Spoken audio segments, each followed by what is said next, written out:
Dating all the way back to the very first Mortal Kombat, I actually worked in an arcade at the time. I remember coming into work and hearing the sound of people going, oh, ah, you know, making these loud screams and yells and cheers because they were seeing something they had never seen before. The reason fatalities appeal to so many people is these brutal, over-the-top things that, you know, most people never even want to think of doing to someone they know, or even to someone that they don't know. Fatalities are awesome in that it's a perfect way to end a match. It's a good way to show that you dominated over your defeated opponent. It's a final punctuation mark that, okay, I just kicked your ass, and now I'm gonna humiliate you even more. What makes the fatalities awesome, I think, is the sense of humor to them.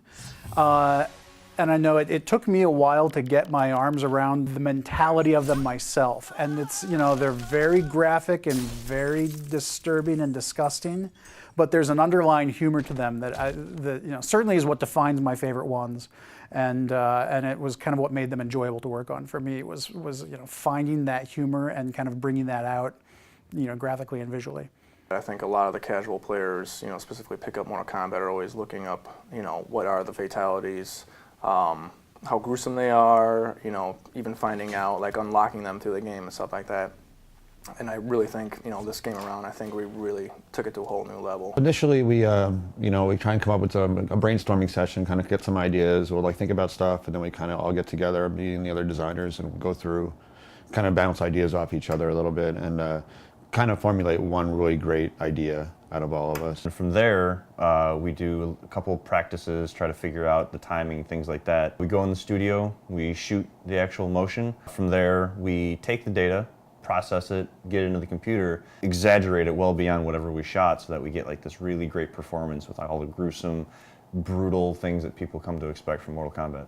So once all of the action had been defined, we would make sure that blood, any of the magic, any of the you know, any of the other visuals that don't fall under either environments or characters would get put into the cinemas. The most fun I had was actually the one fatality, actually in particular, was the Kung Lao. You know, one of the iconic ones that have been used in a lot of the marketing now, when he lays down his hat and, you know, pulls the unsuspecting victim through it. Carlos is you know, he's a huge character in the studio, and he likes to keep the mood upbeat. The best part that I love about these fatalities is I get to beat up on Rick O'Mara, and he also gets to, you know, perform his fatalities on me. I actually remember when we were shooting the Cabal fatality where the victim falls on the hook swords, and you had Tony supporting Carlos as Carlos is falling over, and it was just hilarious because when you look at the raw data up on the screen, you don't see Tony there, so it just, he fell and it looked so perfect. It was hilarious. Maybe about like the third or fourth take, we start getting into more or less of the vision of the actual fatality, and it starts getting amped up with, you know, all that emotional content where you're getting into, you know, like, I really need to stab these knives into these guys' clavicle so that way the lightning will strike. You know, when you're doing it the first or second time, you're like, oh, I really don't want to hurt, you know, the other actor. When the other actor gives you the cue, he's like, hey man, just let go and really like hit my clavs. Having somebody able to draw off of that, and Ed sitting there going, oh my God, that's what I want. I need that. And trying to draw off of that, all that emotional content, and trying to get the best performance.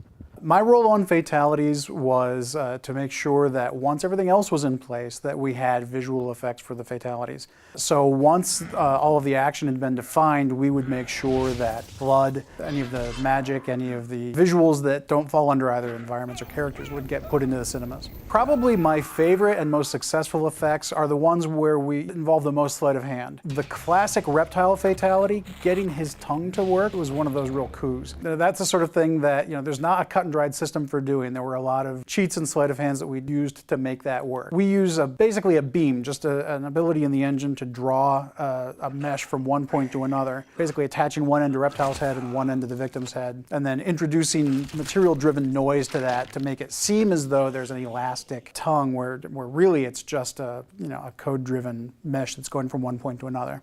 Yeah, some of the key points that we really try to focus on is to make sure that every fatality fits into the same look and feel as the others. We don't want one or another to kind of feel different. Each character had approximately 18 points of dismemberment.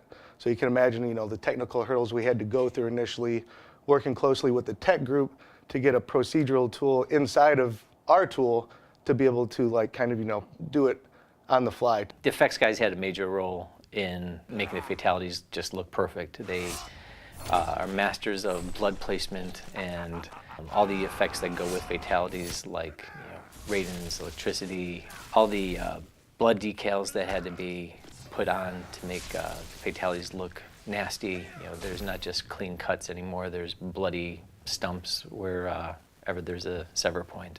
Every fatality had its own challenges, ranging from just making the blood look good, and blood from the outset is a tricky thing to get right. Fluids and liquids are a difficult thing to do in particles, and even more difficult to do in real time when we don't have the ability to render something, when we have to do a graphic that will update 60 times a second. And so even just the rudiments of getting the liquids to look good had its own challenges. One of the really cool things was at E3 this year and a bunch of the other trade shows.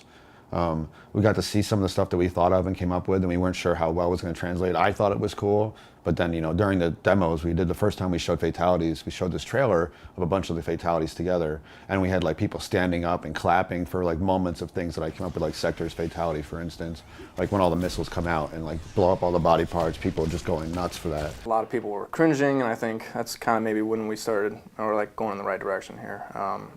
Taking some of the old stuff, blending in with some new ideas, and that's what I think is really cool about this little nod to the classics. The best fatalities are the ones that are nasty. They're really violent, but at the same time have a comedic tone to it. Those are always the best ones. Most of them actually have a comedic tone to it, and I think that's what makes fatalities popular.